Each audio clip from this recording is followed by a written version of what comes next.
I am the Epileptic Explorer, and tonight we will continue our reading in Last Days. This is a novel by Adam Nevill, basically the British version of Stephen King. This has been a very it was a good build up. It's a good build up. We've got through all the stuff, and now we're kind of at a it's kind of slowed down with this book that I can tell. But what I want to know is, how does this book end? We're almost 130 pages left in this book. See, we're almost done. There is another book that's out called The Ritual, and that was done by Netflix. I've not seen it yet. I want to see it, but I want to read the book first before I see it. I'm hoping they put this on Netflix or HBO or whichever one they do. And I want to wish those of you that have subscribed to my channel so far.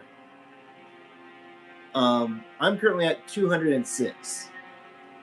Not big, yes, but I did finally break 200.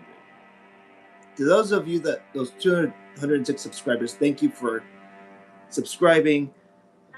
Help me to get to 250. That will help this channel grow more. Spread the word. Let people know that, hey, there's books on here that other channels have not done that I've seen. And some of you are commenting about that. So thank you. Thank you for showing the support for this channel. I am still going to continue doing more books. I want to get these books I currently have on there. I want to get these done first. I'm so close to finishing this. I will go back to West of Fallen at a later date. But for right now, I want to see if we can finish. I won't be able to finish Last Days, but we will get closer. So, but yeah, if you are new to the channel and want to help me get to 250, please subscribe to my channel. And please hit that bell for notifications, because I am doing my absolute best. This month obviously it's December. It's a crazy month, I understand.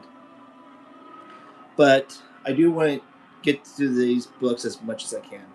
So, without further ado, let us continue reading Last Days.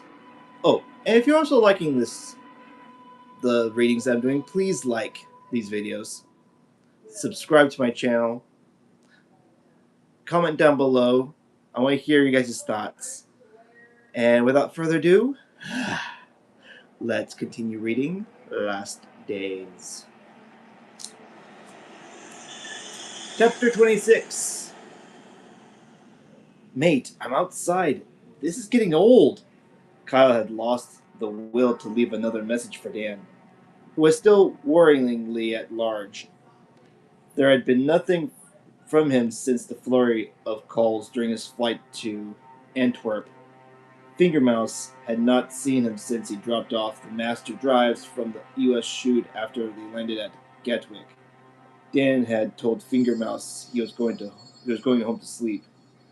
They usually met at Kyle's place in West Hampstead, because Kyle's infrequent visits to the arse end of Camden only served to cultivate his aversion to the area where Dan shared an illegal sublet with a performance artist, whose last kick was painfully bad and entirely unsuccessful attempt at a burlesque act that Carl had been coerced into filming. A self-important character called Raoul, who mercifully spent most of his time in Madrid. The red brick block of floats looked empty, was mostly unlit.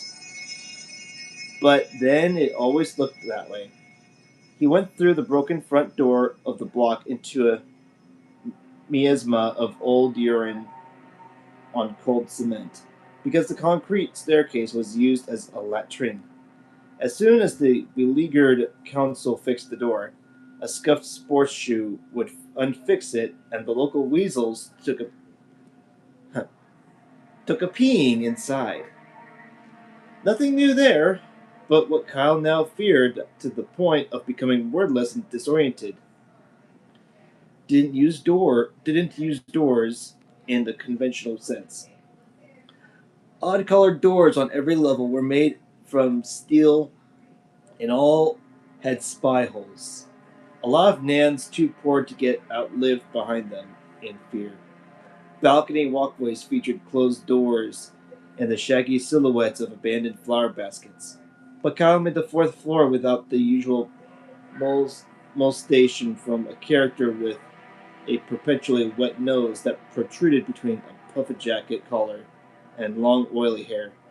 It seemed to live in the stairwell. If that thing wasn't home, something was up. He fished the keys out of his pocket. Because of the rapid exchanges of shared film equipment between them, they each kept a set of keys to the other's flat. The double lock wasn't on, which meant Dan had left and just pulled the door closed behind him. Unusual because Dan had been burgled twice, and all of Kyle's Motorhead CDs and Herzog box sets that Dan once borrowed went out the door in a swag bag, along with two cameras and anything else that had a plug attached. Mate, Kyle called softly into the darkness through the gap he'd made between the door and the frame. He smelled the tang of a distant, unemptied bin, old carpet, and the merchant marine taint of municipal paint. No one home.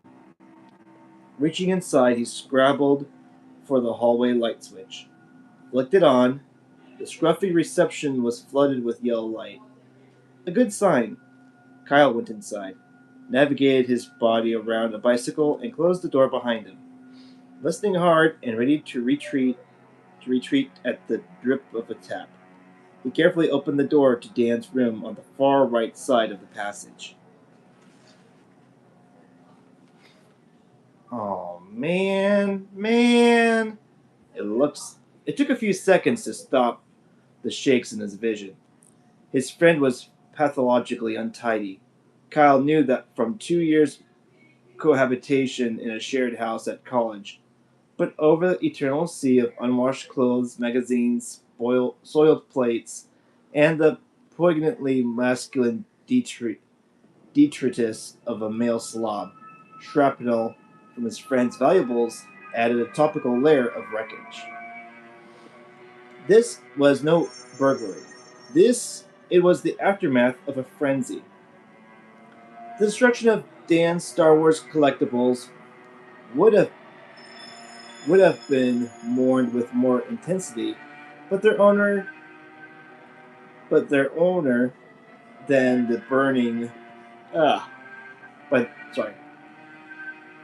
The destruction of Dan's Star Wars collectibles would have been mourned with more intensity by their owner than the burning of the library at Alexandria. But the Millennium Falcon had seen its last voyage and was ready for the landfill. The limited edition AT-AT had been hit by something the Rebel Alliance never had in their arsenal. Every collectible miniature, model kit, and pricey diorama had been raked from the IKEA shelves, if not hurled with force against the sallow walls.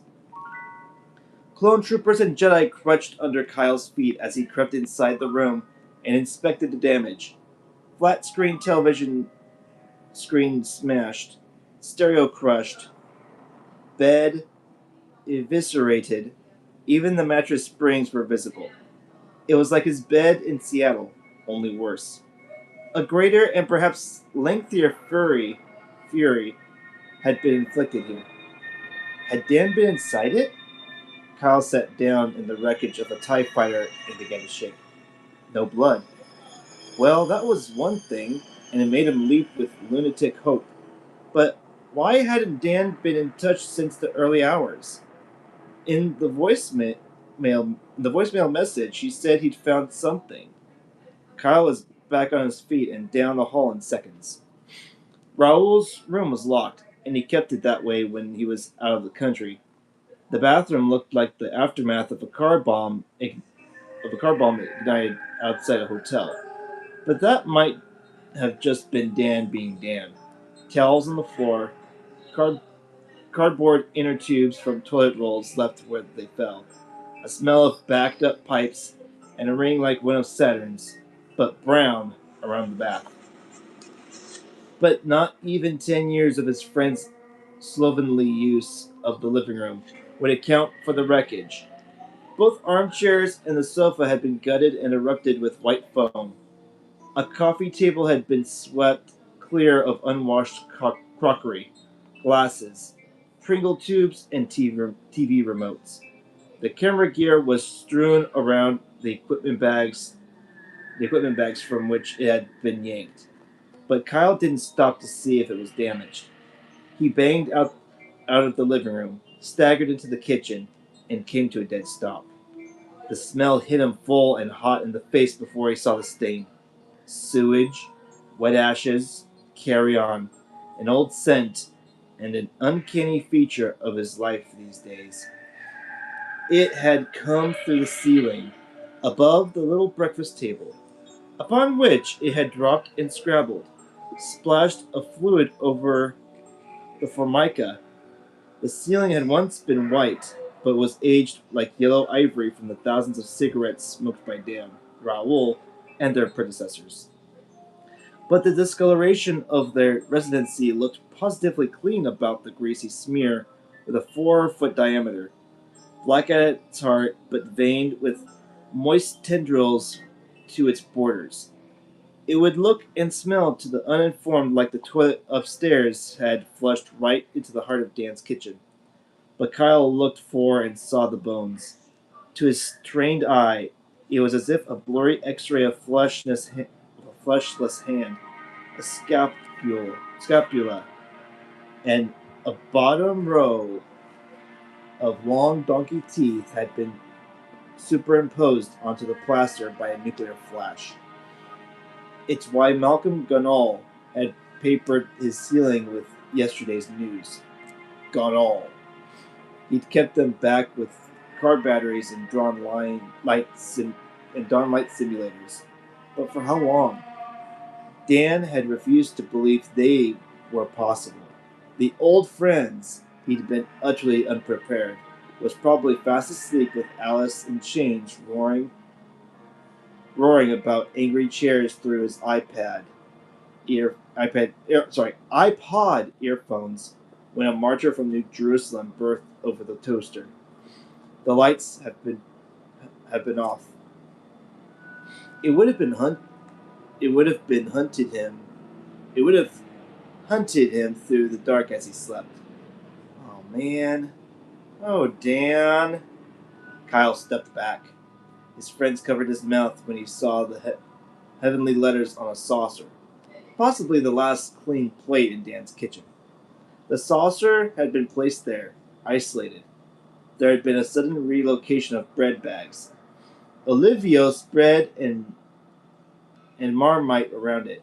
Dan must have been grazing when he found it. Where?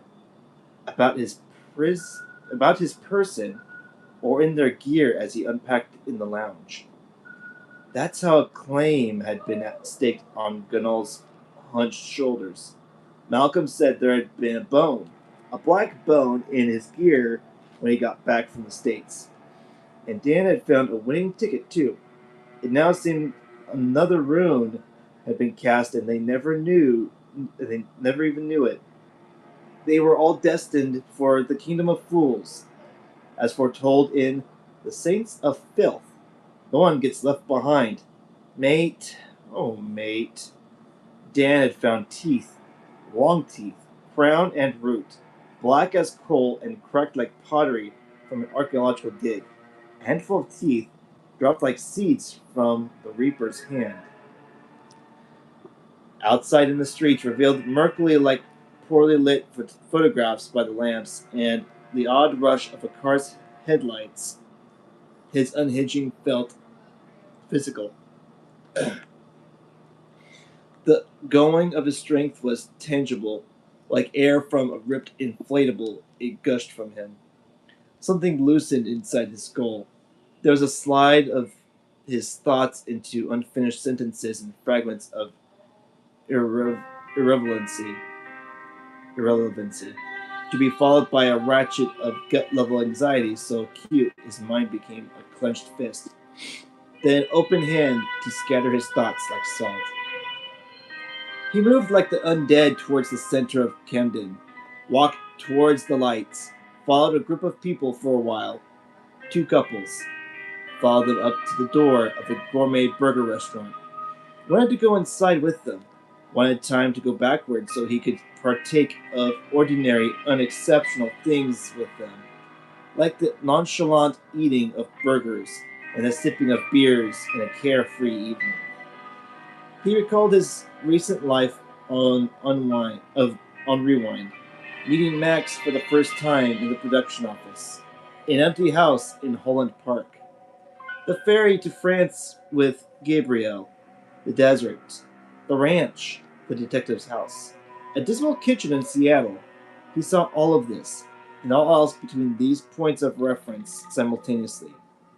And he regretted having known any of it, wished he could wipe his life of every scene of what he thought was a great film. The regret left him feeling so weak with hopelessness he could barely get his breath in and out of his lungs. Despair rendered him limp enough to make lighting a cigarette impossible. The people sat down to dine, and those others over there. That girl with the nose ring who laughed into her phone. The man who read the book in the window of the pub. The bus full of listless faces. They were in a parallel dimension. One he'd foolishly slipped out of and now could not get back inside, even though he yearned and scrabbled to do so. Everyone around him existed in a world of familiarity and security and predictability, a place utterly alien to him. He could rejoin it no more than he could pass through a screen and step into a television show. He was a living warning to the foolhardy, the reckless, the ambitious, the naive, just like Gonal, hiding behind a barricade of newspaper. This was why Bridget Clover topped herself, because she'd entered a dangerous place with one outcome and could not walk back out. Kyle started to shake all over. Wondered if he was in shock. He wheeled away from the wall he'd slumped against. A man walked his dog past Kyle, going somewhere better than he was ever going to be again in what was left of this life, or the next. His lips trembled. If he spoke, his voice would be glottal, glottal with grief. He thought of skeletal figures who danced around a pig with a scepter. Was Dan there now? Did he now scream and cavort among carcasses of 16th century dogs? He'd as good as killed his best friend. If he hadn't coerced Dan to go to America, he'd still be around. Oh, man. Around all the light and motion and purpose in the world he was excluded from. His eyes were pulled into the dark places, the unlit windows, the wooden hoardings covered in flyers for concerts long over. A flattened cardboard box in a doorway that was going to be someone's bed for the night.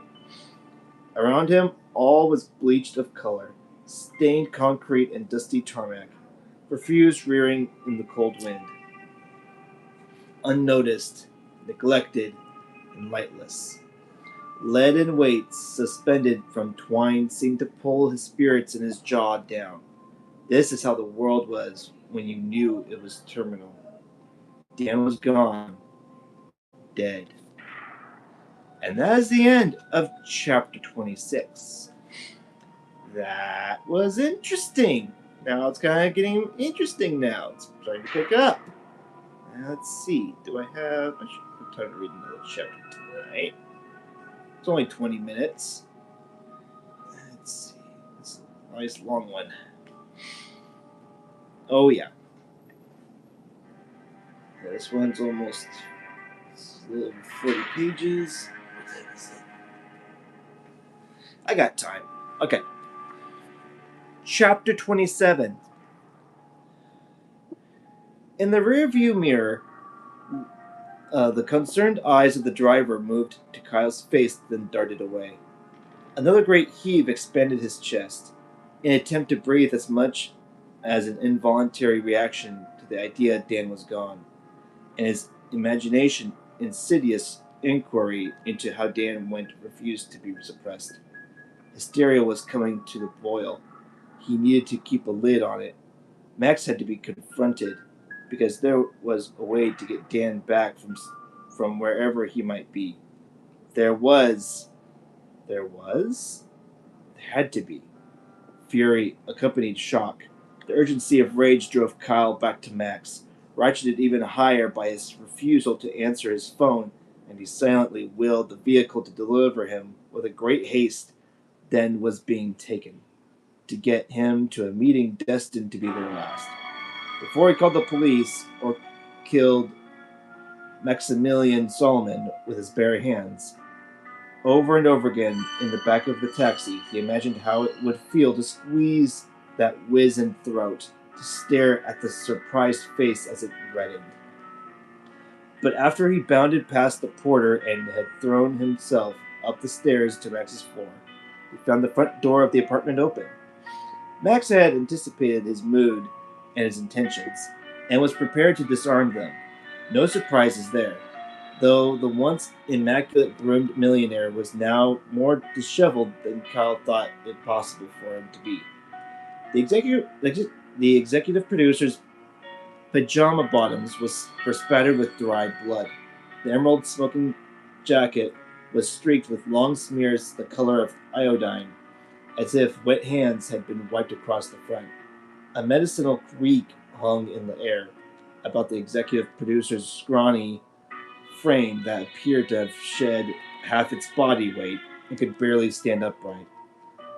Idiotically, Kyle wondered if Iris had served supper improperly and paid the ultimate price after a frenzied scuffle with her fussy master. Briefly, he wanted to laugh with hideous delight at the thought. When the notion passed, he wished to be held down and sedated, had never imagined it was possible to feel so shaken and insubstantial. Tragedy had engulfed him. But it was the vision of Max's head that most appalled him and undermined his intention to beat a confession from the little producer, because it looked as if someone had done exactly that, and recently too. One side of Max's head was a thicket of stitches. Purple welts stretched from cheek to artificial hairline and bristled with surgical twine.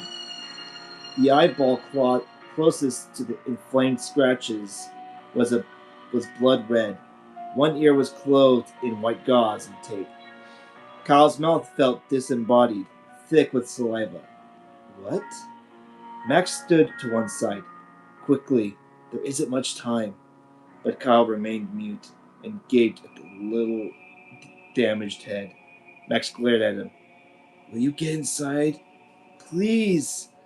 And where have you been? I've been holding on for hours. Your plane landed at 6:30. You could have answered your phone. I couldn't. It's in that room. Lost. What room? Max turned on a slippered heel and limped to the wall. He needed to stay on his feet. The other hand scraped a silver-tipped cane across the marble floor. Kyle's dread cooled another few degrees centigrade. The hall lights were out. Since the early hours of the morning, new locks had been fitted to a couple more doors in the hall. Now Max's bedroom was out of action. So was the kitchen. Only two rooms remained open, the bathroom and Max's study. At the far end of the corridor, a squat black machine the size of a car engine purred and vibrated. Pro 400 4000E was printed on one side. A generator that issued a deep sea squid of red cables that ran into the study. A multi board that belonged at one outdoor event. It had no place inside an exclusive West End penthouse powered a dozen dawn light simulators on small stands. Every bulb angled its intense fake light upwards at the ceiling of the hall. How? Max stopped his slow progress down to the study. He crept more than walked. He looked up as a frightened child might. They came. Right after you left for the airport. I nearly lost an ear. Wow. I heard one inside the ceiling cavity. It got to the cables. After the first time, I had them replaced, and Max winced from a sudden pang of agony issuing from somewhere about his body. I opted for a railway grade, but it was only a matter of time before they killed the light again. When they couldn't chew through the wires, they tore them out from the main frame. The whole wing is in darkness when I was awoken. Max looked at Kyle and tried to smile, but it became a pathetic wince beneath eyes that welled with self-pity. I'm living on borrowed time, my dear Kyle. The day of reckoning is at hand.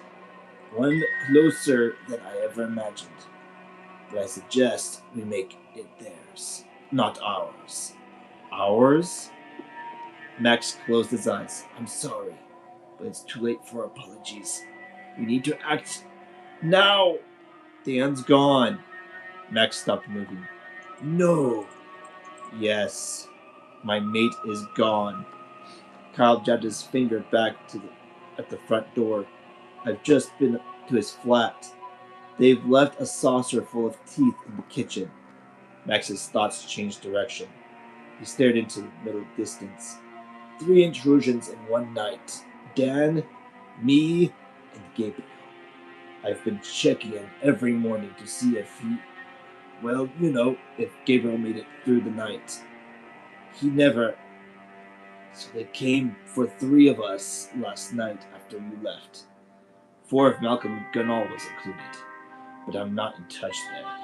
Max shook his head, then continued down the hall with more determination than he'd shown since opening the front door. Max! As if to himself, Max spoke. A concerted effort was made. Be grateful you are traveling. The police are questioning Gabriel's nurse. Can you believe it? They want to know how he bled to death. Through his stump.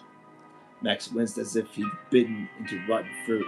They bled him where he lay. Kyle stopped and held his head with both hands.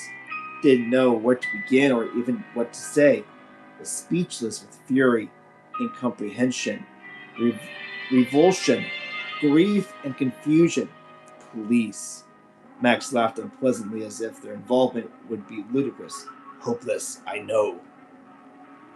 Kyle was upon him in 2 bounds.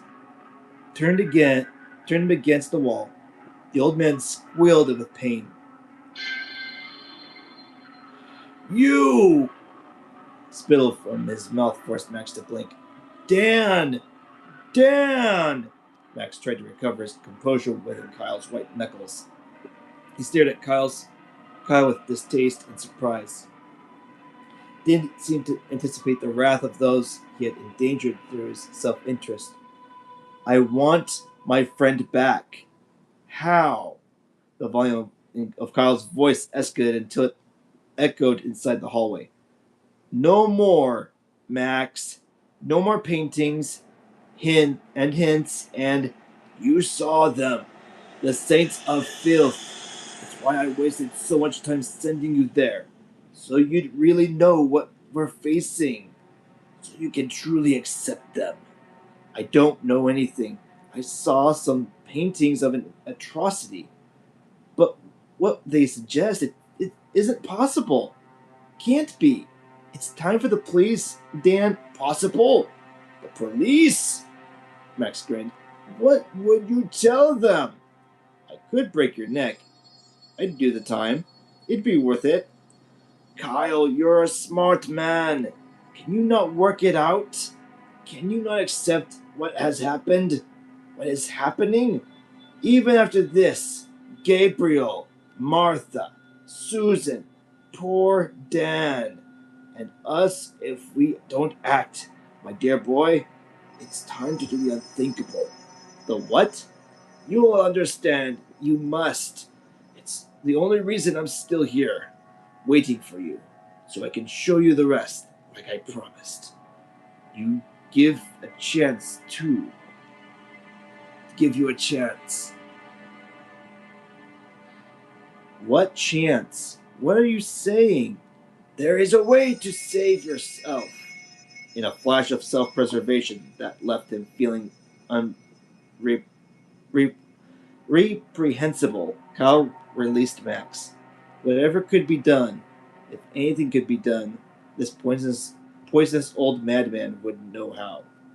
Max smoothed out the lapels of his soiled robe. This is not some ghost story for the masses. This is not some ghost story for the masses, my boy. Some haunted house you can film and then speculate about on cable television. Some paranormal fantasy you can go and film with your friends. For the festivals and fans, the freaks. Max smirked, and Kyle had no idea how he restrained himself from caving in his little skull like a ripe satsuma. It's more, much more. This is real. It always has been, which is why you couldn't walk away from it. You smelled authenticity. Smelled it. The genuine article. So blame yourself for your involvement, and you better start believing in what you have seen if we are to act with purpose and without scruple. You little. Max swept his cane through the air, pointed the tip at the generator. Come on! While the battery lasts, Max checked his watch. Need to be long gone before it runs out. Sat in a huge leather chair, Kyle was numb, strengthless. His head was a flotsam of thoughts adrift. He merely sat and waited and stared at the blank screen on the desk in Max's study. In one hand, he held a tumbler of the brandy he'd shared with Max in better times, if you could call them that. And he considered his still being awake in an impossible state of affairs. How many hours had he slept since their last night in America? 5 tops in the back of cabs and on Max's sofa.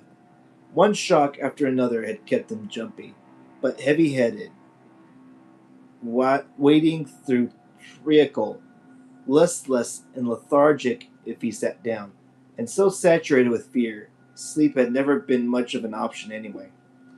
But if he just laid down, how long before they took him?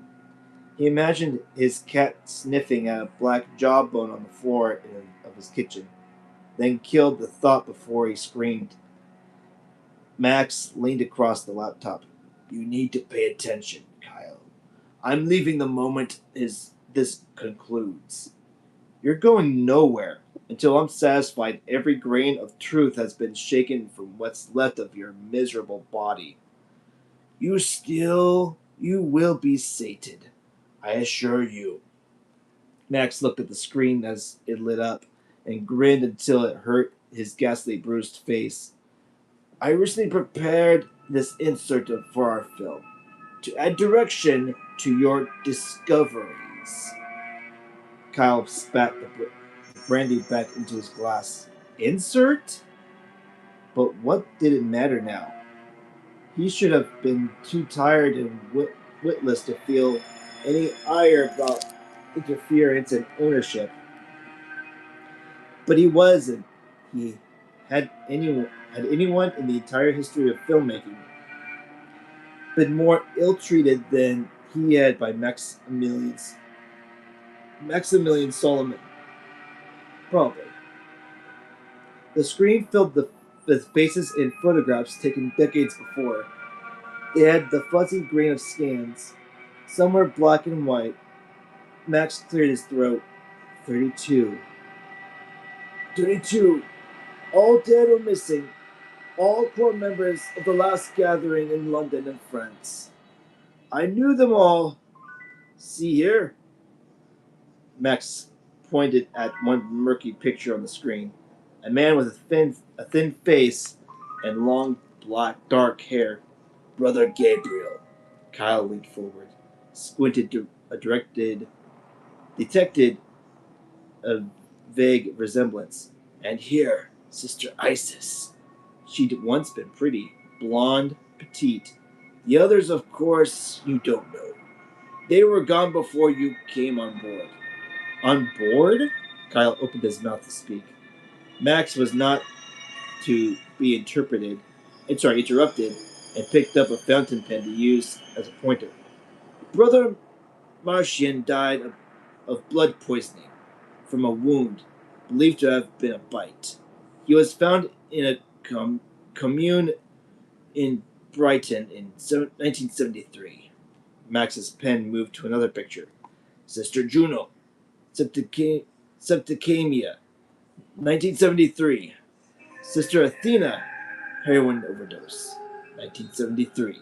Brother Anna was found dead in Aston, Birmingham, in 1974, after the ice melted on a canal.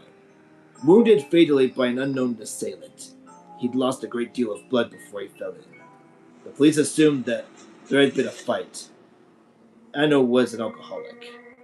Case closed. Sister Celine, barbiturate overdose in St. Tropez, 1975. Sister Devota, murdered in Liverpool, also in 1975. Case unsolved. Brother Placid's body was washed ashore in Morocco, 1975. The corpse was in a terrible state. Cause of death, unknown. And then we jump forward in time. After hiatus, Sister Zeta, suicide, 2010. Sister Elenid, heart failure, 2011. Brother Ethan, massive stroke, 2011. And most recently, Brother Heron, blood poisoning from an unknown animal bite, 2011. One of my oldest friends. The one you said died of cancer when we did the London shoot? I lied, but I do not lie when I tell you that the remaining 18 are missing. Have never been found. I spent a great deal of money looking. Serapis, Bellas, Orcus, Hades, Azazel, Catherine's former favorites of the Seven, and poor brother Abraham were never seen again after the schism at the Norman farm. The three of them had their children with them when they disappeared. Catherine had tried to use them all in France for something unpleasant, and the adults revolted.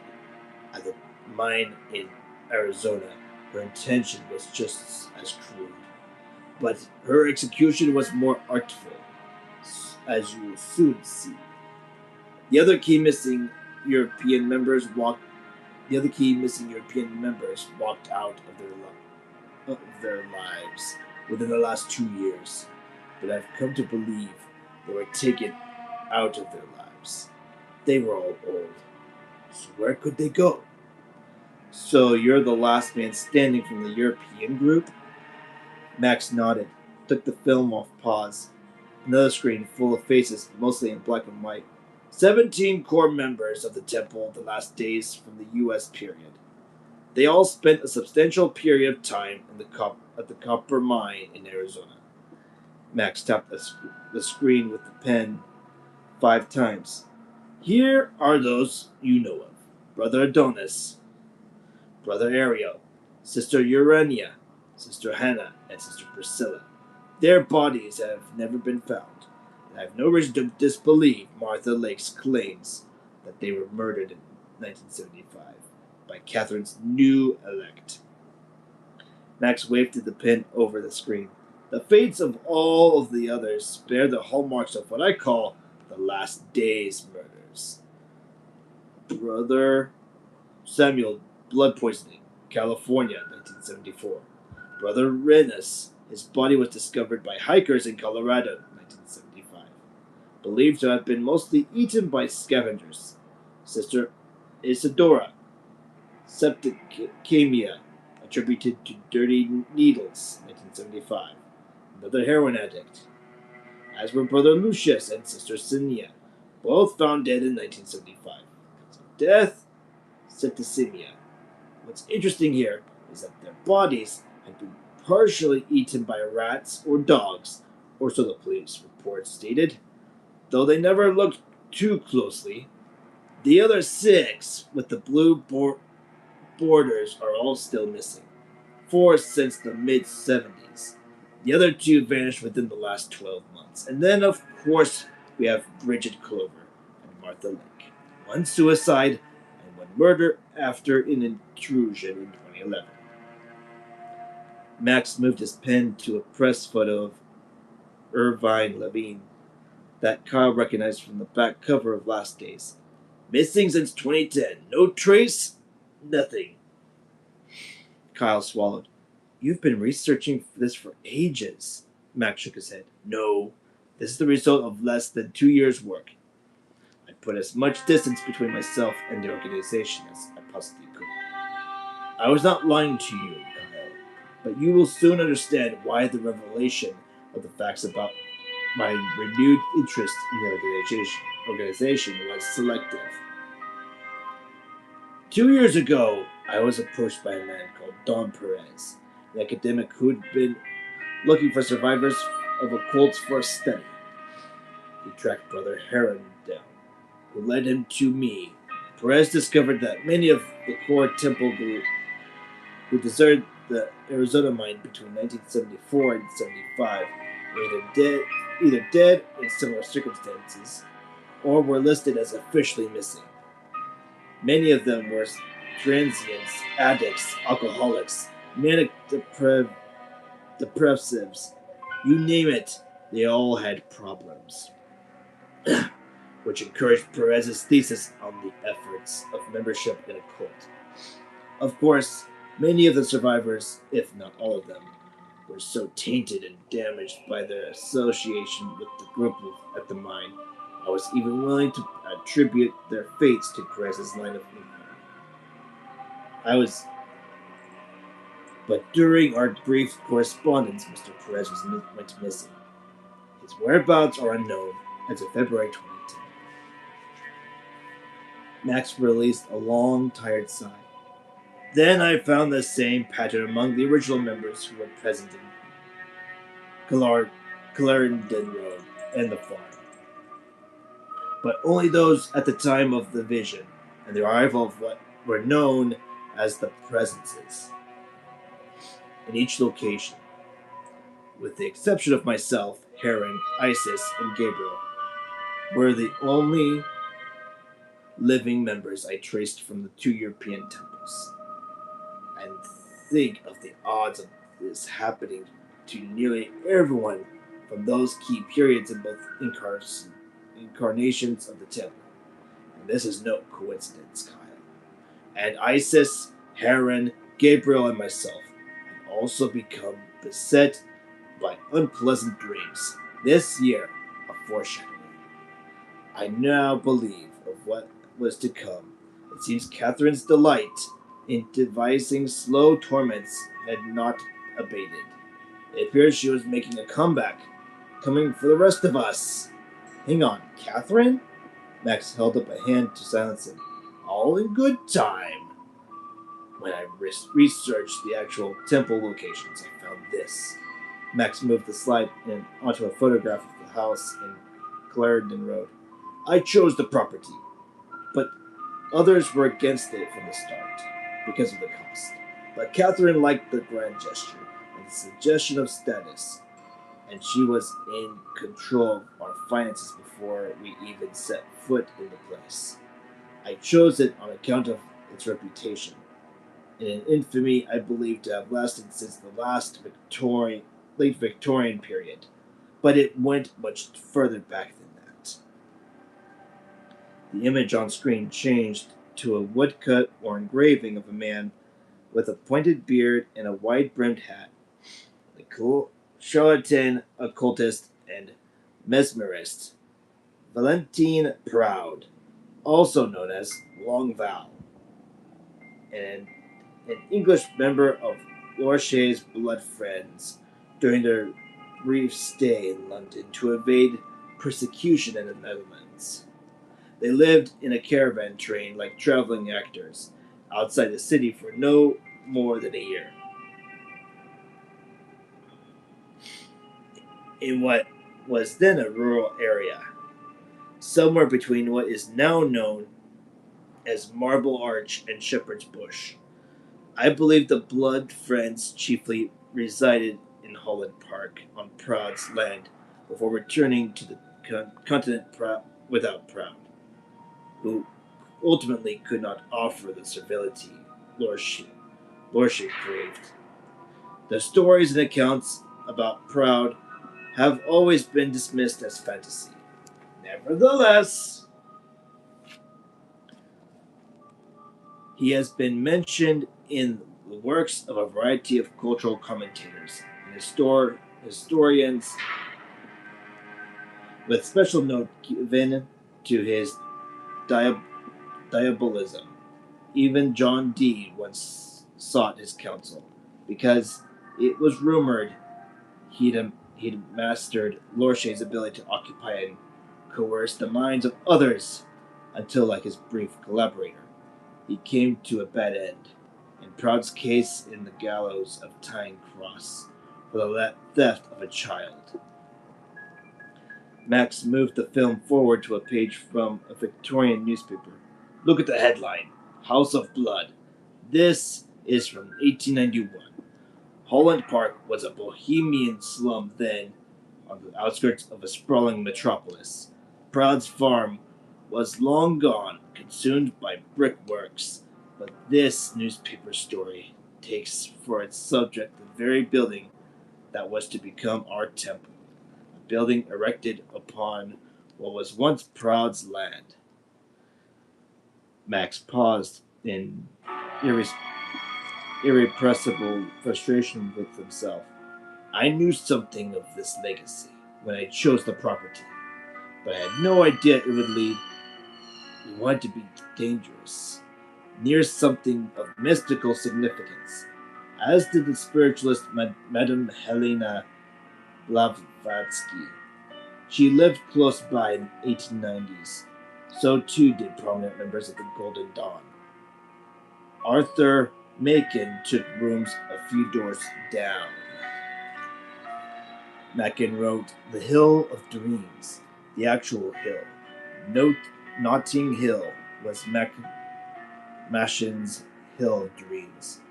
The Temple House is at the foot of that very hill, and the building was a popular location for seances in Victorian England. A whole gamut of spiritualists congregated there. It was close to something extraordinary, unnatural. There are always some who can sense such things. The newspaper article is rather sensational, but it concerns itself with the disappearance of Thaddeus Peavy. That's him in the line drawing beside the columns of print. Another mesmer and dabbler in the occult, a contemporary of Lawrence Farr, Samuel Mathers, and William Butler Yeats. A scandal by all accounts, an alcoholic and an actor amongst other things, including a charlatan medium. The Golden Dawn wouldn't have him in the magical order. They considered him a confidence trickster, which he probably was, and one with very bad debts. But he took a wager that he would spend a night alone in the Clarendon Road property and confront its evil nature. Thaddeus Peavy was not found the following morning. In fact, he was never seen again by anyone. It is believed he faked his own disappearance to evade his debtors. I now think otherwise. The turnover of owners and tenants has continued from the day the ground was broken to build that house. I always suspected we were responsible for the psychic condition there, and we were, but only in part.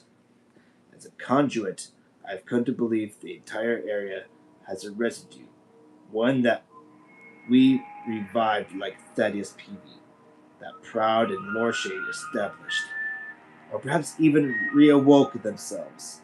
I just don't know. But there are places, as you have seen, where the passage of certain unpleasant things can occur in specific conditions or near compatible individuals. I'm referring to ideas, influences, and presences. Valentine Proud and Thaddeus Peavy also had something else in common.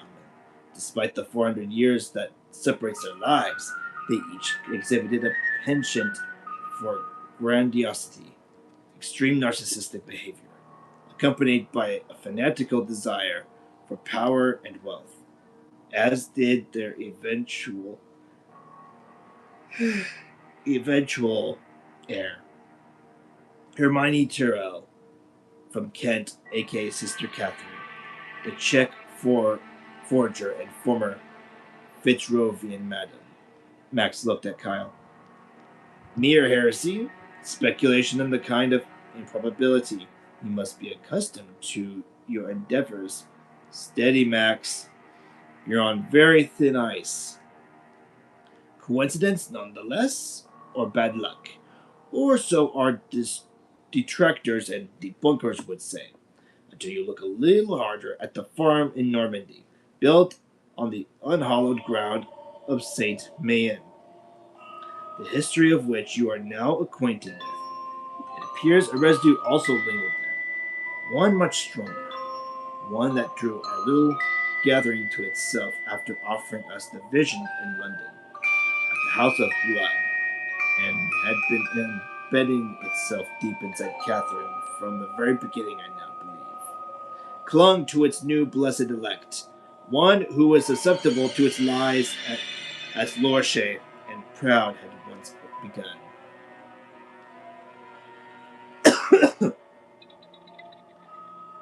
Had once been, sorry. I believe it owned Catherine by the time the dregs of her organization moved to California to assuage her lust for glamour and fame, and to evade any scrutiny regarding the earliest disappearances from their flock, the 3 children and 6 adults who vanished in '72 during a violent storm that struck the farm in Normandy. Gabriel's letter from Brother Abraham. Max nodded. Which brings me to the other remnants of the Temple of the Last Days. The final incarnation of what I unwittingly began in London. But not Martha, or Bridget, or any of the others that we know are dead or missing. Who? The children, Kyle. The 5 children of the mine. They were taken into care. Yes, quite right. Which is why it took a great deal of my time and my resources to find them. This spring. You found them? I googled to see if I could. Google? Max rolled his eyes, then composed himself and proceeded to play the film. What I found through more unconventional routes accounted for my haste to commission a documentary film. The illusion of film. Max glared at Kyle. You may yet have the most astounding tale to tell, my dear boy, if your integrity and commitment are what you claim them to be. Shaky footage shot from a distance of 2 men on the lawn of an affluent private house appeared on screen. The light was bright and the grass was littered with dog straws, balls, shoe bones, a bedraggled slipper. In shot, 2 40-something men wore identical red tracksuits. But what alarmed Kyle was how they moved. On all fours, they smiled and sniffed at each other's faces. Their tongues were mostly out of their mouths, and one of these mouths soon unleashed a sound picked up a moment later by the distant microphone on the camera. A bark, a good imitation of a dog's bark. They were pretending to be dogs. An elderly woman moved into shot and gently rolled a white ball along the lawn. Both men gave ungainly chase. Sardis and Papayas were the names Catherine gave them as infants. Not long after she separated them from their mothers at the Blue Oak Mine. They are the sons of sisters Ria and Lelia. Two of the victims shot down by the perimeter fence while trying to escape on the night of ascent of the mine. Their children, these two boys, were removed from the mine by the Phoenix Police Department on the night of July 10th, 1975. They went into care before being adopted by a family within 6 months. Neither Sardis or Papias have ever spoken in intelligible words since they were rescued by the police at the mine. And as you can see, they still prefer to be on all fours and to exist as if they are dogs rescued from a shelter. Because that is precisely what they are. Kyle swallowed 3 times to moisten his mouth. His voice had more breath in it than speech. How did you find them? Through the services of a very expensive and not entirely legitimate private detective. Max moved the film forward to something that made Kyle start in his chair. Sister Urania's daughter and Sister Hannah's son were responsible for these pictures. After these two infants were retrieved from the mine in 1975, they were identified by Martha Lake and their nationality was established. Urania and Hannah were both British, original members of the last gathering in London, the organization's largest benefactors. Between them, they gave Catherine millions. You'll see how she repaid them. In 1976, Sister Urania and Sister Hannah's orphans were repatriated to Great Britain and taken in by relatives. Initially, I say initially because they were soon both transferred to the Bethlehem Royal Hospital. When the extent of their psychological disorders was fully established, they have remained there ever since. On a secure ward, they were irreparably damaged from the night of ascent. Psychopathic at age 4. This is some of their artwork that I managed to procure from a considerable sum of money. If you required more proof, and if we had the time, I could probably arrange a visit. Max Winston visibly shuddered. Please. Kyle turned away from the screen. He didn't want to look longer than was necessary at the sharp faces, ragged heads, and emaciated limbs drawn and colored so crudely but so effectively on paper. I get the point. Do you? We're not finished yet, my dear friend. Reluctantly, in a daze, Kyle returned his attention to the screen. He wanted to know everything. Well, here it was. But the next image did not inflict another concussion of shock. In fact, his relief was such that a sliver of his grim humor emerged. Think you got the wrong slide in there, Max. Something from his own personal collection. In better times, he would have even laughed at the idea. It was a studio shot of Chet Regal, the former Hollywood swimwear model turned A-list actor, bad boy, owner of Final Chapter Productions, and the latest occupier of Catherine's former San Diego mansion. But Max looked triumphant, if not ferrety. Chet Regal, long gone from the Chet Regal, long gone from the silver screen, at least in Tinseltown terms, for at least 6 years and counting. But the only following two divorces you may have read about a string of high profile legal actions for possession of narcotics, driving under the influence, and assault, mostly against members of the press or his girlfriends. Chet Regal is a lifelong violent hater of beautiful women and a predatory bisexual with sadistic tastes. It is now believed he is swiftly succumbing to the latter stage of AIDS and hepatitis B. I know who he is, Max. While a recluse, as you also know, he has been holed up in here. Kyle stared at a split screen photograph of the fabulous Art Deco palace Sister Catherine inhabited, while her followers imprisoned and murdered each other at the abandoned copper mine in the next state.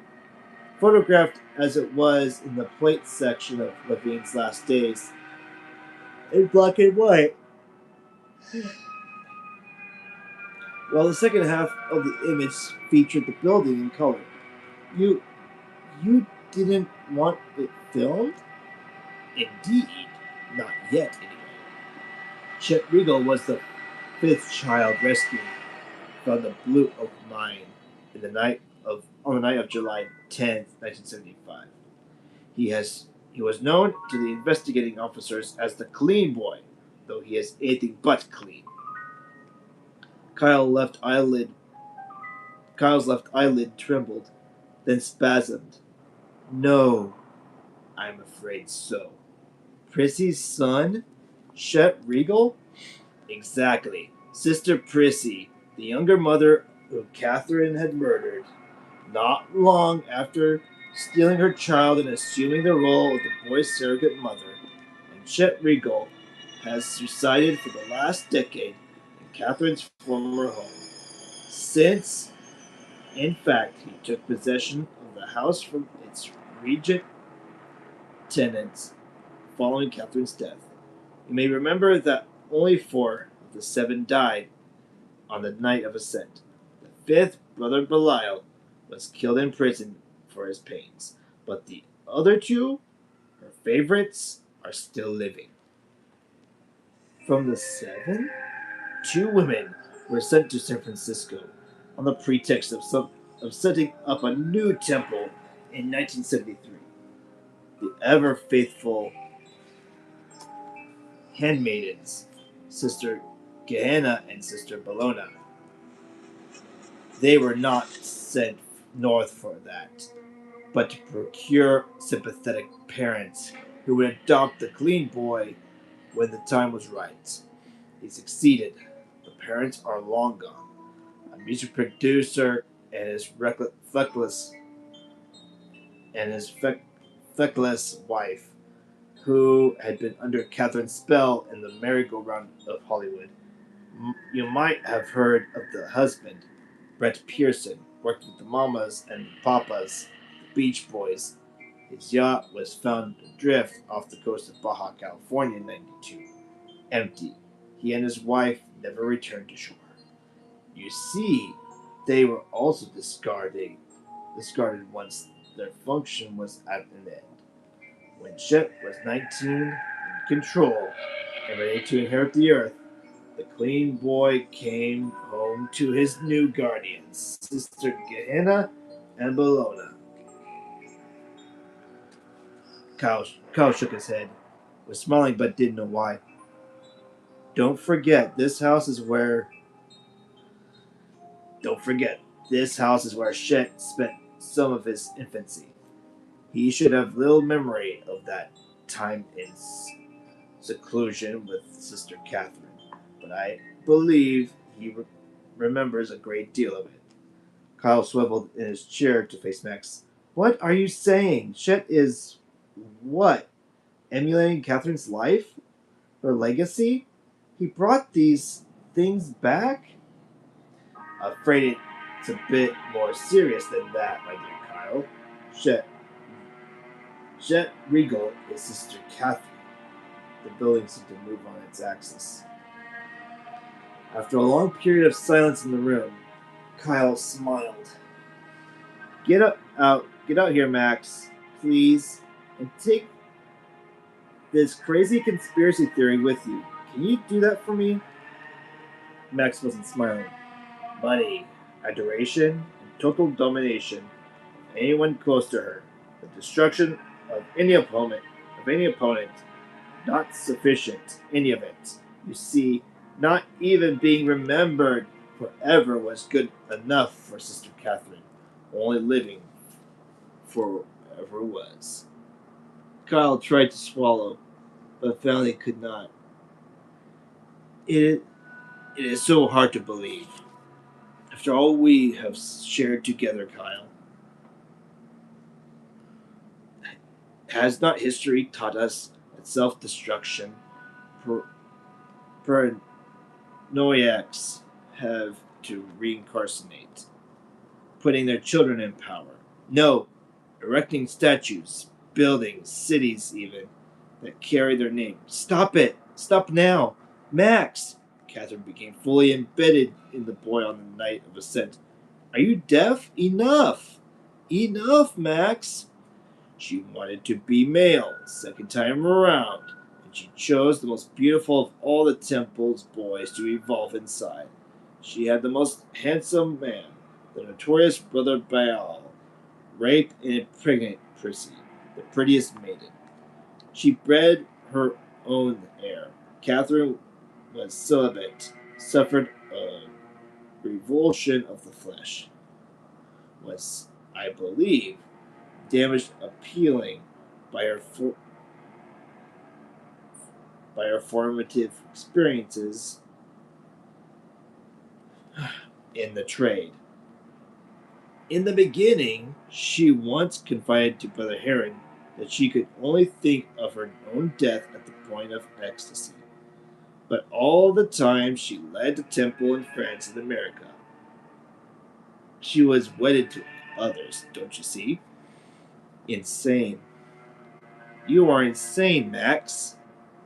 Max gazed at the nearest dawn light simulator on the floor, spoke as much of its own benefit as Kyle's. An unpleasant intensity came into his one good eye. She has been profligate and careless in her new form. As Chet's body matured around her, she believed herself invulnerable, protected by wealth, fame, power. Her new cult of celebrity, her mystical origins, but she was not protected. She became ill from her excesses. Her sadistic sexual revenge against beautiful men and women had consequences. Her affection for blood sports returned quickly to Kyle and grinned as if with triumph. And so Sister Catherine was forced to seek another transformation. Her child coming has been brought forward. Did you know that Chet Regal, his last wife, adopted a boy and called him Varicia Luxuria?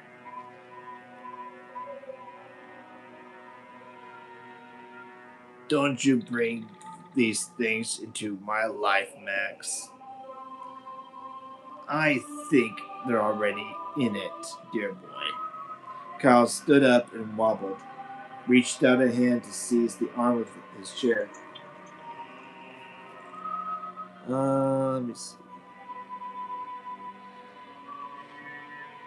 Let's see.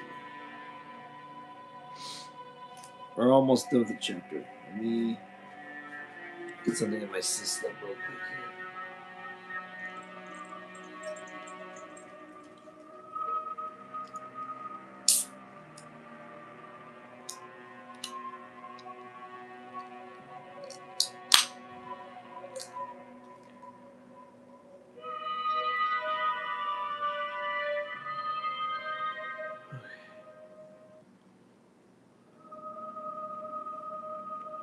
Okay, this will help me stay awake.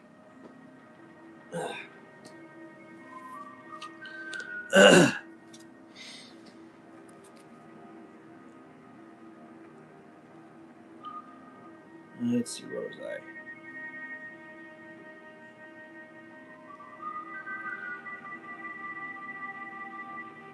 Where was I at?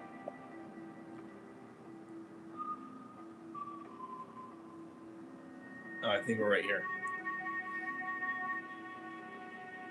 Let's see. Her affection for blood sports. He turned quickly to Kyle and grinned as if with triumph. And so Sister Cruther is forced to seek another transformation. The third coming was brought forward. Did you know that Chet Regal and this? Oh, okay, gotcha.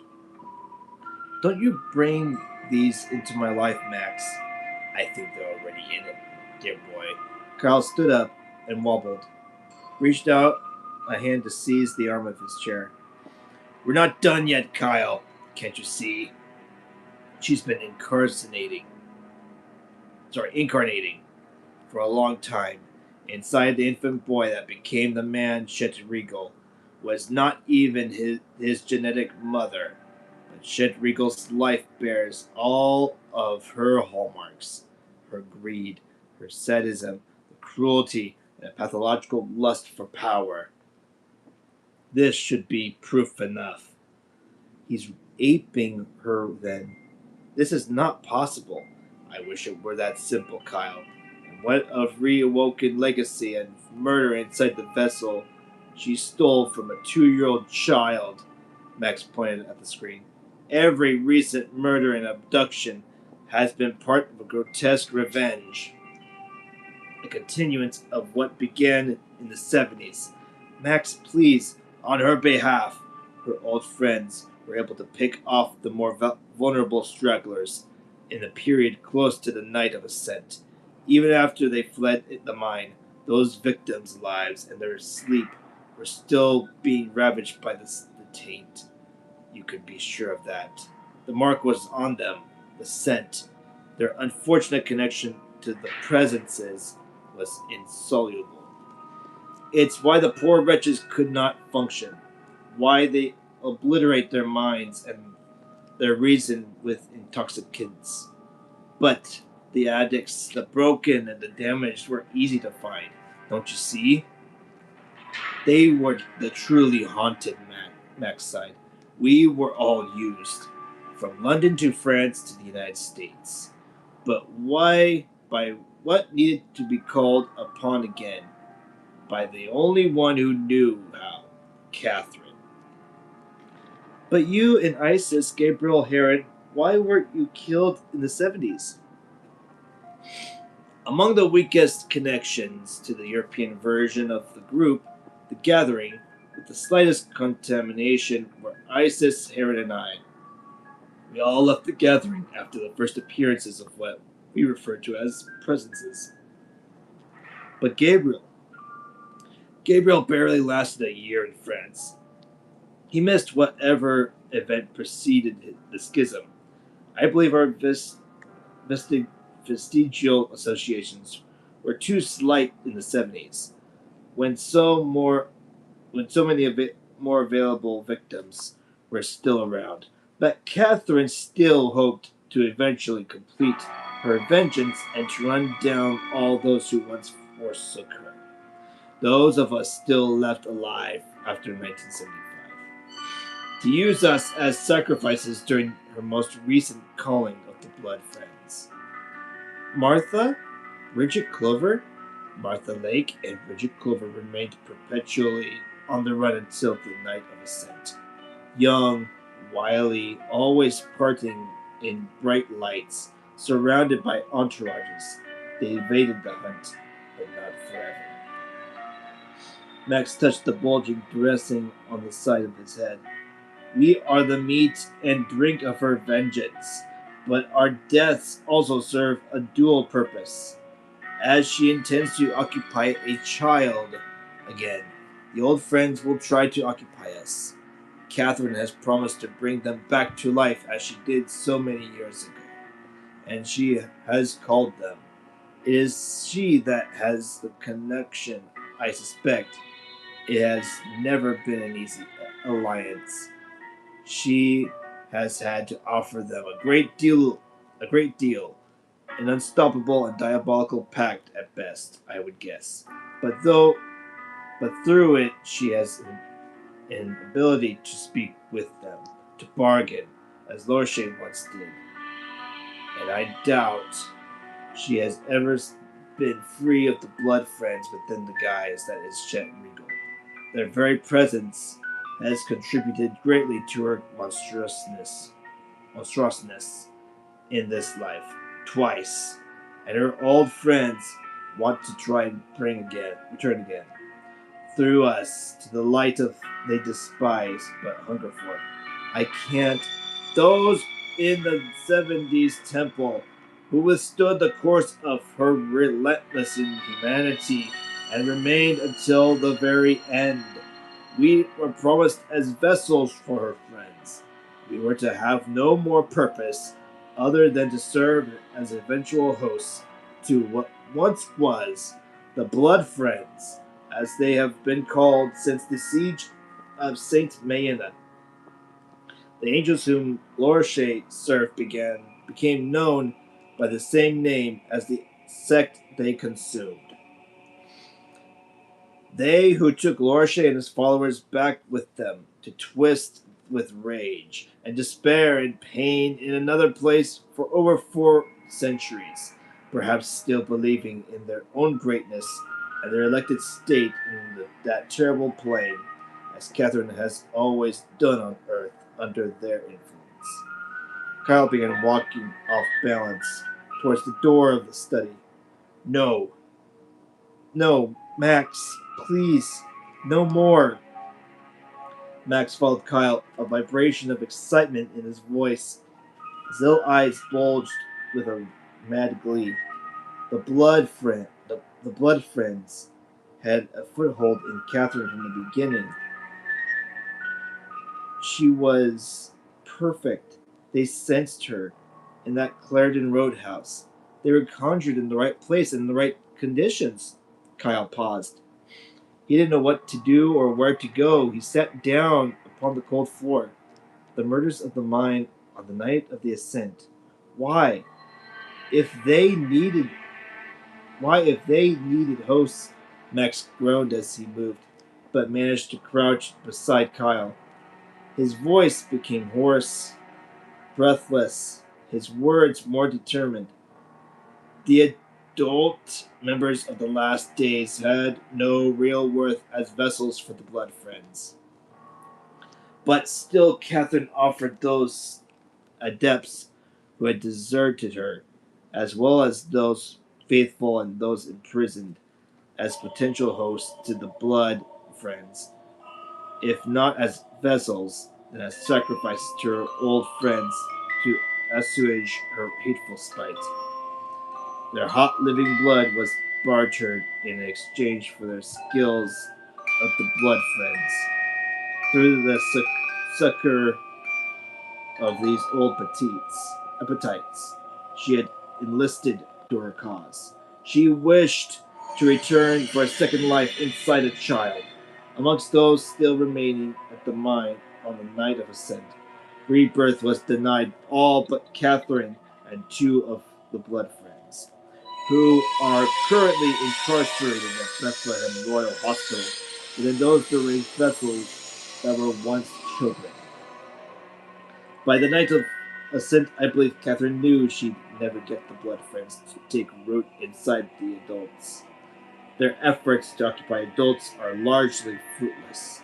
So when they cannot return, they feed to remain as long as they can on this side, as they fed during the siege of Saint Maena. On the apostates Lorshay had slaughtered to make his angels corporal, and on the unholy communion as blessed by the swine. And so the blood friends fed again at the Blue Oak Mine on the night of ascent. It was hopeless to use the adults as vessels. She knew by that night in 1975 because she'd already tried. Let's check and see. Think of what Martha Lake told you about those who were taken out at night and either never came back or who tried to run. I believe the early transformations at the mine were errors and the insane results were killed and buried in the desert. Urania, Hannah, Adonis, Ariel, Priscilla, Catherine experimented with them and their blood friends. They were either left terrified, insane, or temporarily filled with the consciousness of the blood friends. Out in that desert, I believe it was only a dress rehearsal for the night of ascent. After the debacle in France, she had to prove to herself that with whisperings of her old friends were truthful and that transfer was possible. In the adults who must have been a momentary occupation, but proof enough, she then had her experiments, her guinea pigs, killed by Moloch and Baal, and had them bury the evidence. She kept up her side of the bargain with those she had made such a pact with, but I believe she secretly knew a permanent transference could only be truly effected with an immature and more receptive vessel, like a dog, a pig, or a child. We're almost done with the chapter. Ugh.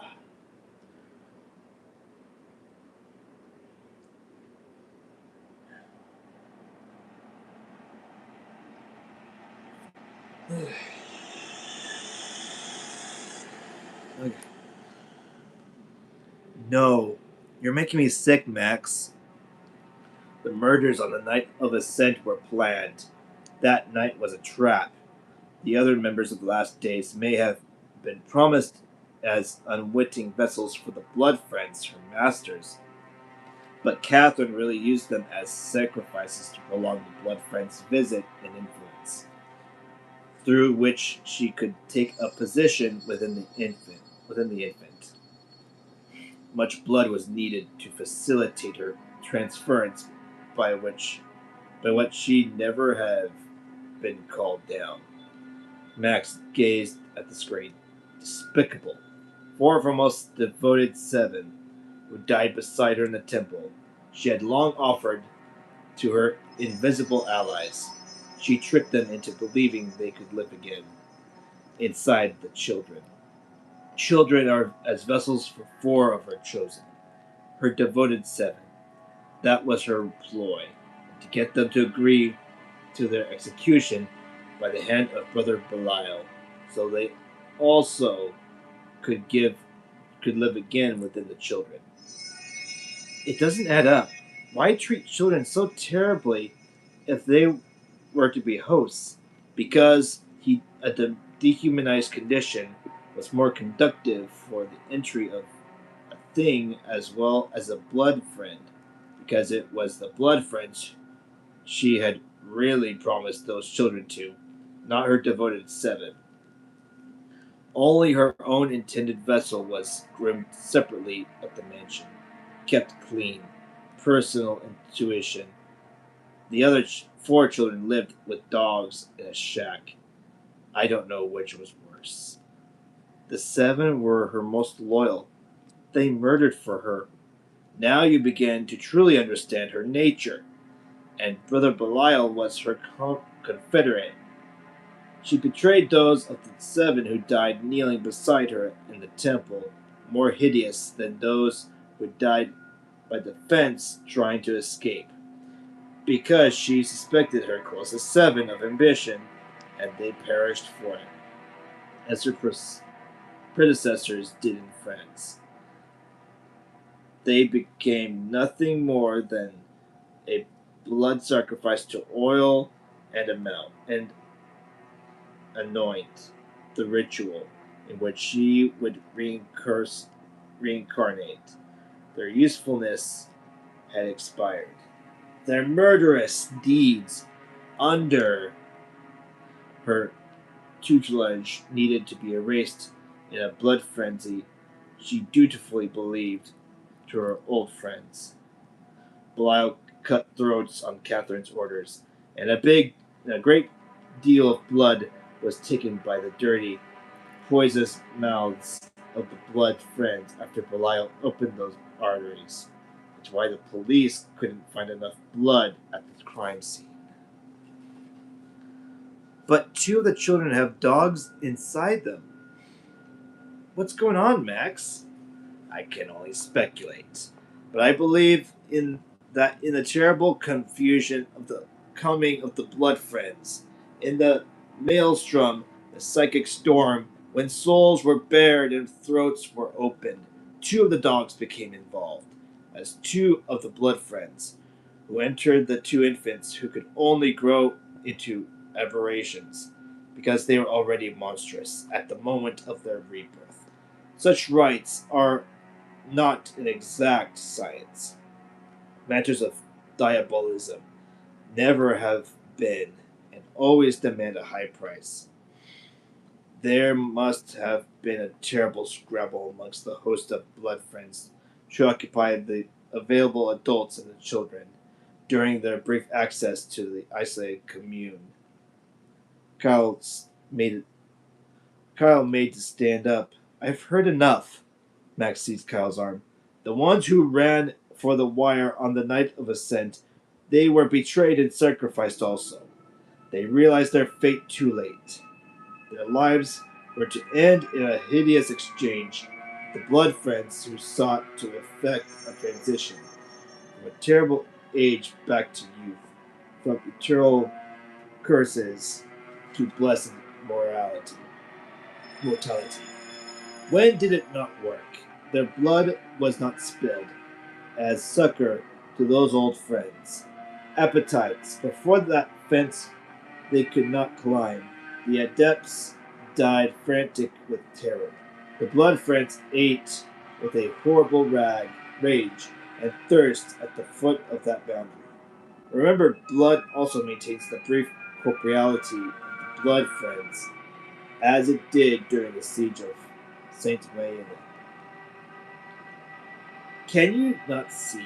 It takes an immense effort for them to manifest on our side of things.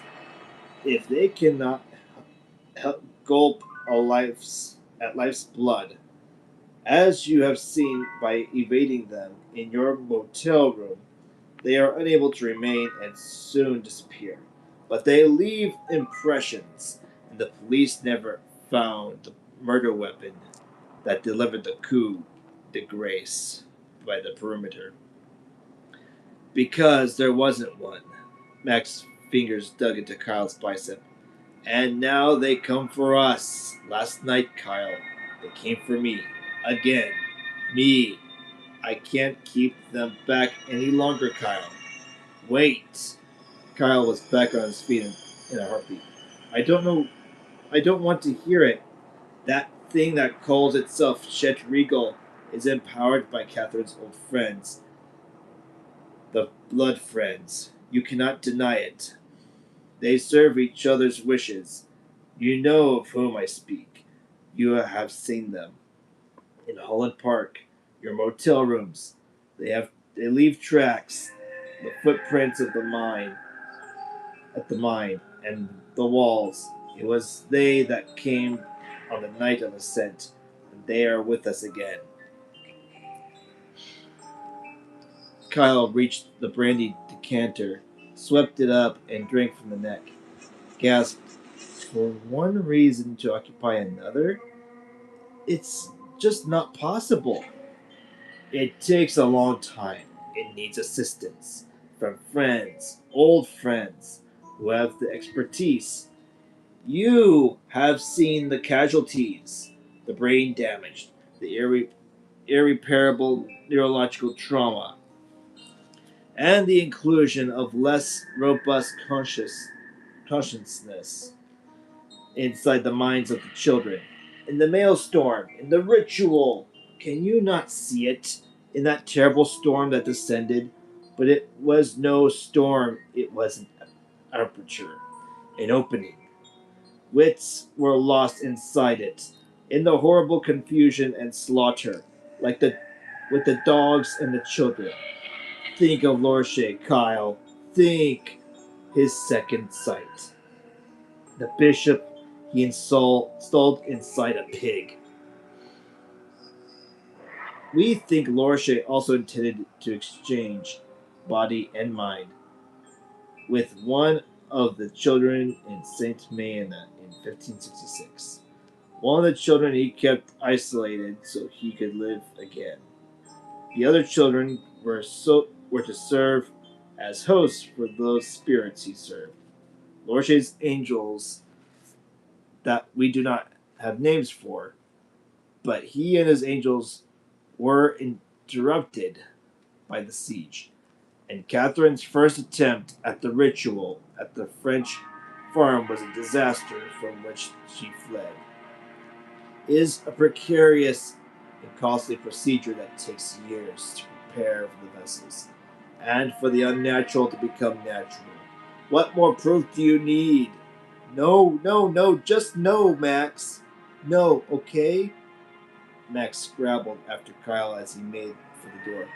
It takes time to isolate a candidate in order to make the transfer. Think, what better place to do this than in a deserted farm? A desert? Ghost towns? Wastelands? Something befitting. And there's not an officer of the law or an authority in the world that would believe you. Unless you have proof. Proof, Kyle. Our film is our proof. I can't, Max. I just can't believe you. I don't know what I believe. I've seen things, dreamed things, but transfer of a consciousness impossible. The children were uninformed, opening, and trusting. Just checking. Opening and trusting. Let me see.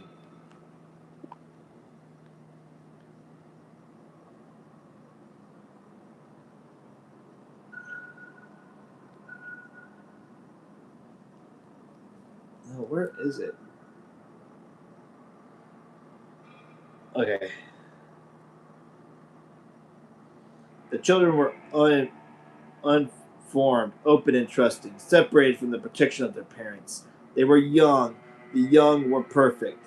It had worked with dogs and pigs for Lorche. The children were easier than adults. Can't you see?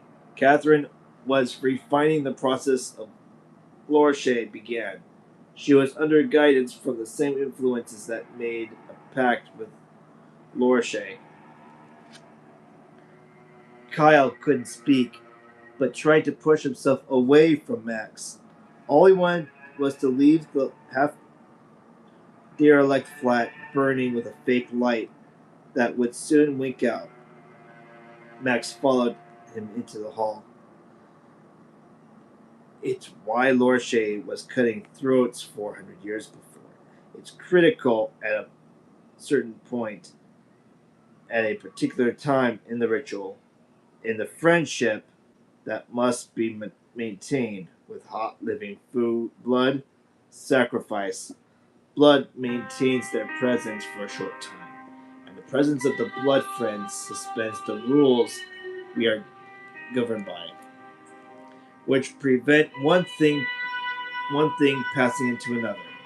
And enough blood was shed to get Catherine inside a child locked in that cabin, in the riot and the rout of blood. When the presence of the blood friends filled the foul air, she succeeded, as did two of the blood friends.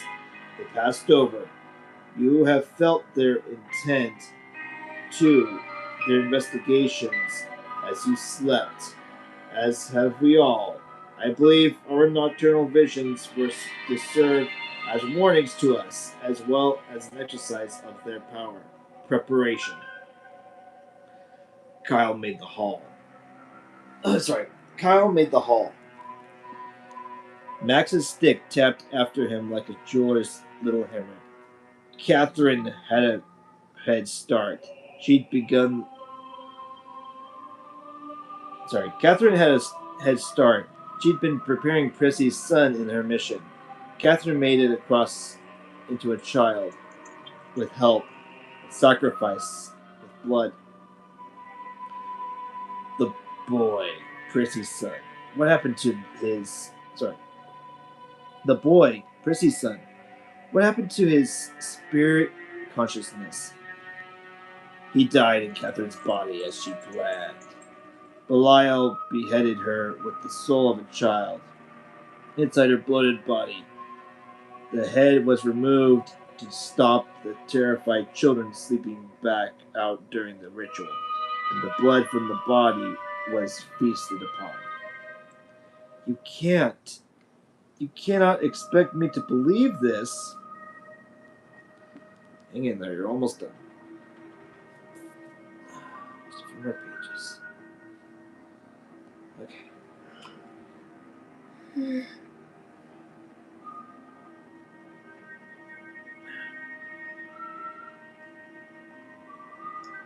Ugh.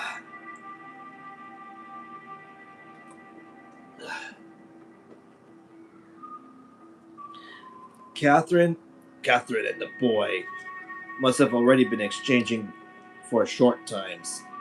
In California, out at her mansion, think of what Martha said and Lieutenant Conway, that Catherine had become childlike. It wasn't drugs. Witnesses have already seen Prissy's boy's consciousness inside Catherine for short periods of time.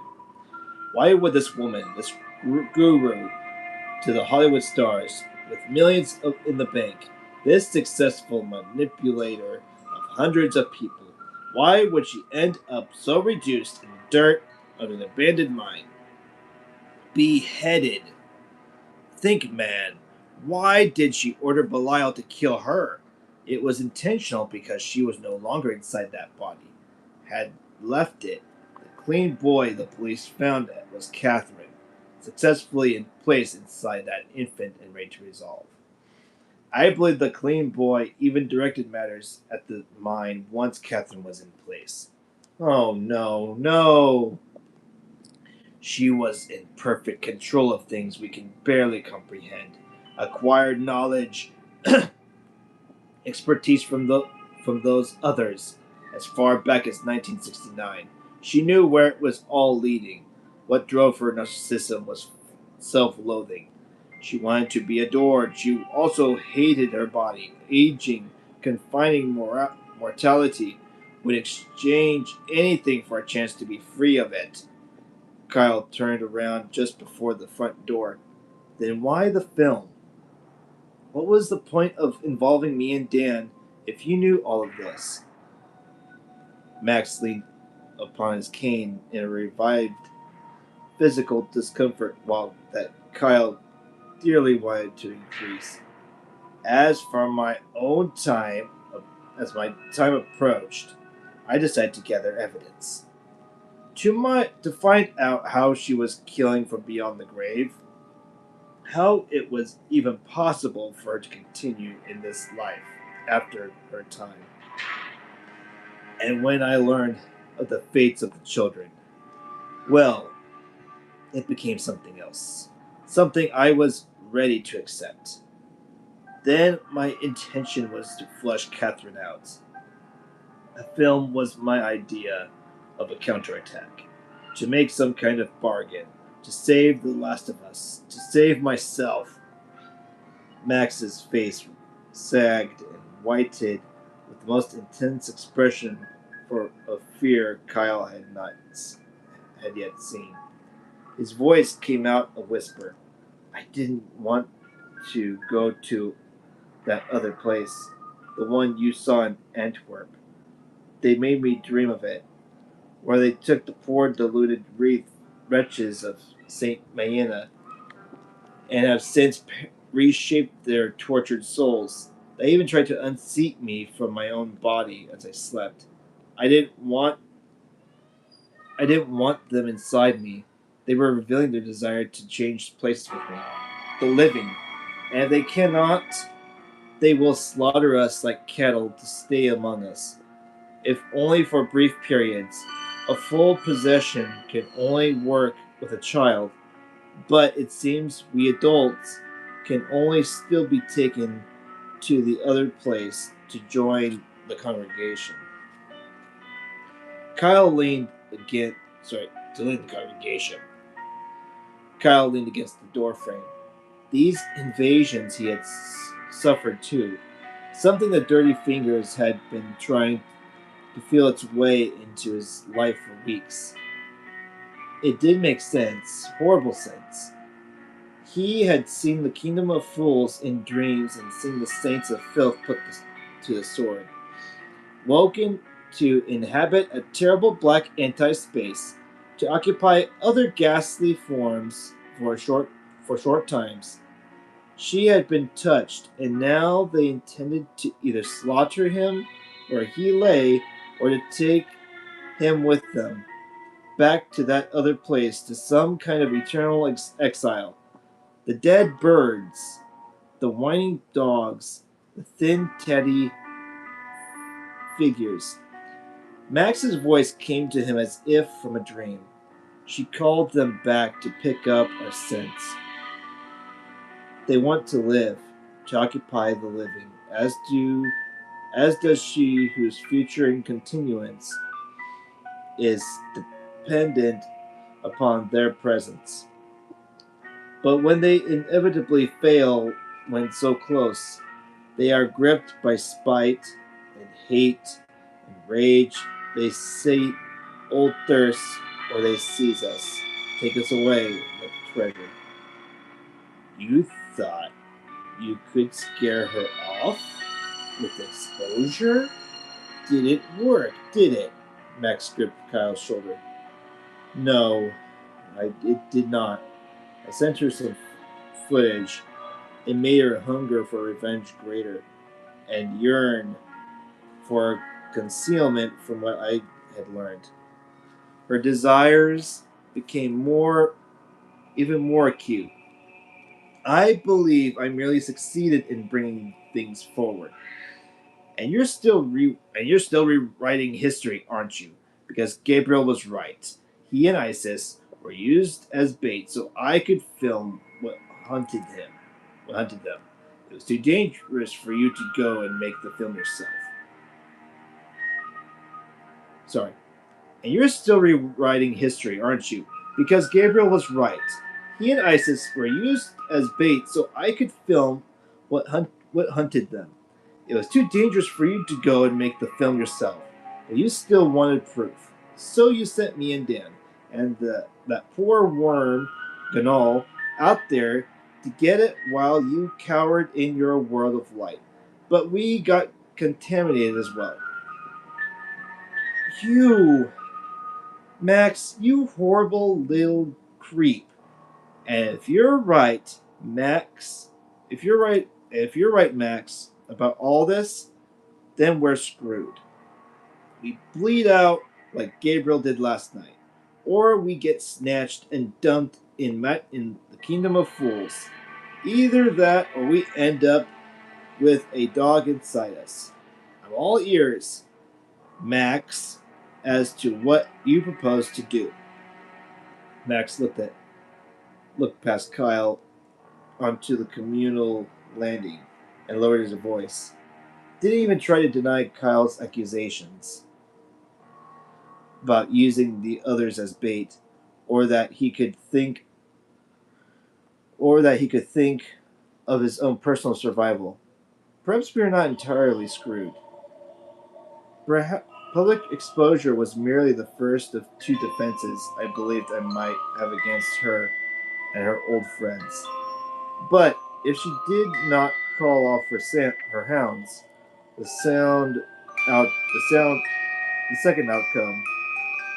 Wait, what was the second? Assassin.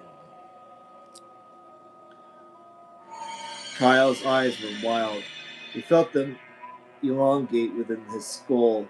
After a long period of tense silence, he mumbled, "Kill Shet Regal." Max nodded sagely. I'm really surprised at you, Max, that you haven't already topped him. Would it have troubled your selective conscience at all?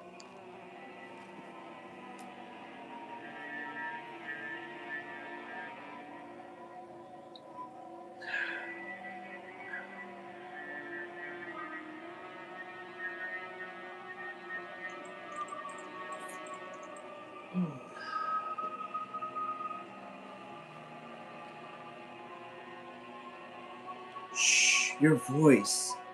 Shh, your voice. Keep it down. No, look, it's not as easy. Well, I have looked into it. Max cleared his throat. You've already tried, haven't you? Can you blame me? Really? Kyle dropped his face into his hands. How? How did I get myself into this? Shet had private security, armed, round the clock nursing staff, devoted assistants. There is the matter of Sisters Gehenna and Bologna. They are old, but not to be underestimated. Then how do you get to him? Shet is ruined, bankrupt from the divorce and various legal settlements from lawsuits. His chef and trainer and personal doctor were the first to go when their wages were no longer being paid. Earlier this year, as of this month, I am reliably informed by my source. The last of the security detail also failed to show up for work.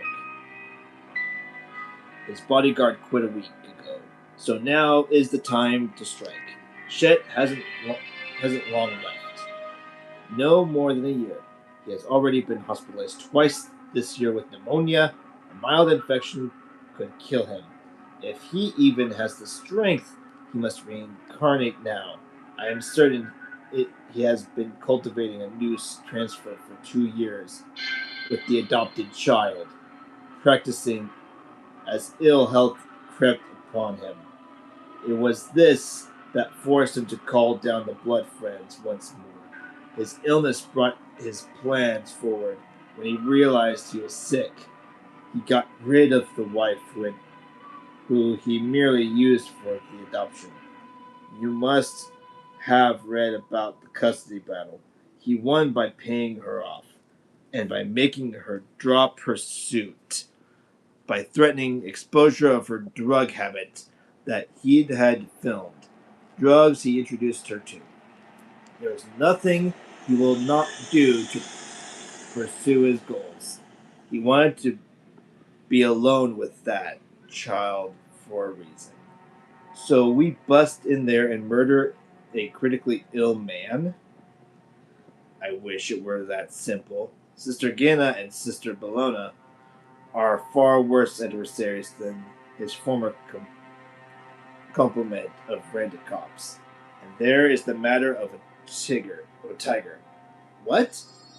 He has a Bengal tiger, an asset from more lucrative times, and there are snakes, I'm told. Deadly pets. Max smiled. Serpents. How fitting. Serpents. How fitting. So this venture of ours is not without considerable risk. There's that word again, Max. Ours. I was almost with you until you mentioned the tiger. I'm out of here. Oh, by the way, where is Iris? Max looked aghast and mortified that Kyle would even consider disobeying his wishes. Iris? The woman who brings cake and toast. She was here this morning. Have you not understood me? I'm going to find my friend with the police. Catherine's trying to reincarnate again, Kyle, while while she still can. While she still can. Before the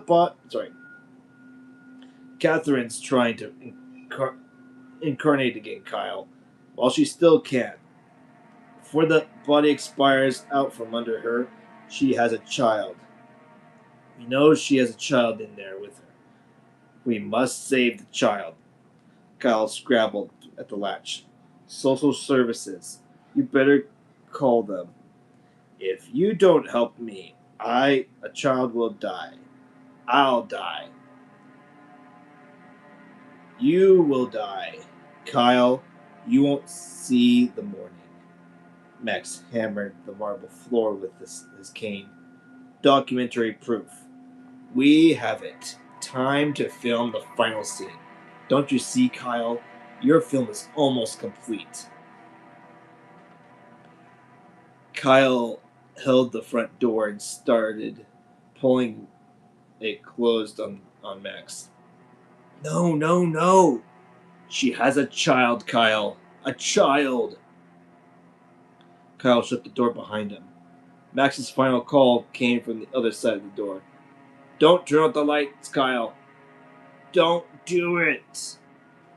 That is the end of chapter 27. And it is. Alright, it is past 9 o'clock. Alright. Well, I hope you all enjoyed these 2 chapters tonight.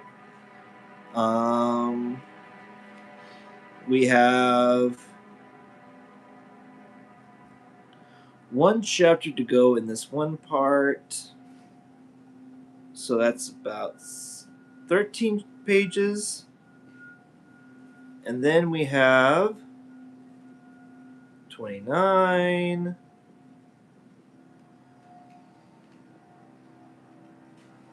30,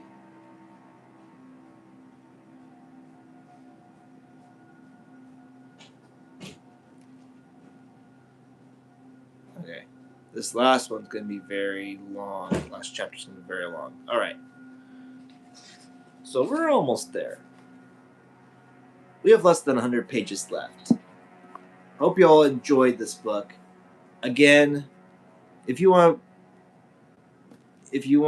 to get updated on my next videos coming out, please like and subscribe to my channel. Hit the bell for notifications so that way you do not miss a beat, and you don't miss any of these books that I read as I am reading them. That way you are up to date.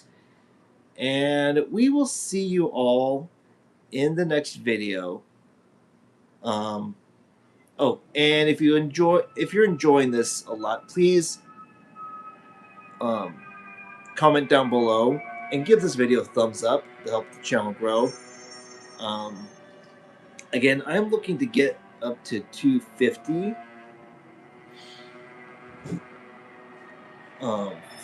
250 subscribers. So please help me reach that goal. It would be a tremendous help to get there. So until then, until the next video, this is the Epileptic Explorer, and I hope you all have a fantastic evening.